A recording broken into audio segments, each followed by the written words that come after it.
James Van Der Beek passed away this week of colon cancer. The earliest sign was a subtle change in his bowel movements that he thought was just coffee. This is not a fear-mongering video. It's about pattern recognition.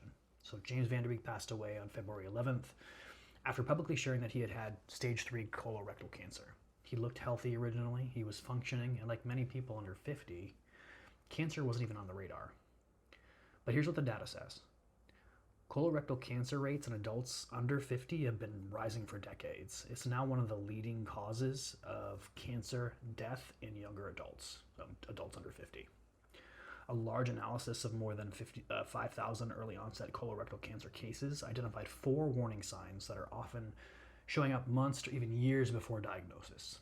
These warning signs are persistent abdominal pain, rectal bleeding, ongoing diarrhea or large changes in bowel habits, and iron deficient anemia. Nearly 20% of these people had at least one of these symptoms documented before they were diagnosed with cancer. So here's what makes that important. This cancer usually develops slowly from precancerous polyps over 10 to 15 years. Typically, this is not an overnight disease. When you catch it at that early localized stage, the 5-year survival rate is over 90%. But once it spreads to distant organs, that drops dramatically. So colonoscopy isn't just detection, it's prevention. And removing these polyps before they become malignant reduces both the incidence and the mortality by roughly 60 to 70%. The screening age in the US right now is now 45, not 50. So you should do it even earlier if you've got a first-degree relative with colorectal cancer, a history of inflammatory bowel disease, genetic syndromes, or prior polyps. If you're 45 or you're older and you haven't been screened, please schedule it. If you're younger but experiencing persistent symptoms, just don't dismiss them. Let's talk about prevention behaviors backed by data. Exercise. 150 minutes of moderate activity weekly is associated with about a 20% lower risk. Fiber.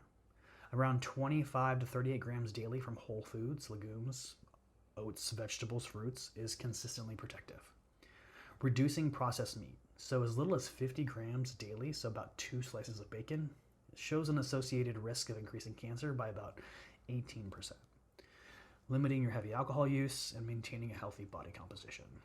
You don't have to have the best diet ever, but you do need to be consistent and understand that there are patterns that reduce chronic inflammation and metabolic dysfunction.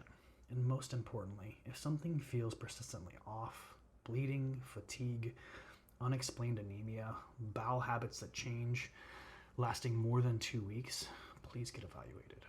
The mistake that most people make isn't ignoring massive symptoms, it's dismissing subtle ones. Please pay attention to your body. Please screen early, and please act sooner than later. I want you here, your friends want you here, your family wants you here. Take care of yourself, look out for these things, and take action.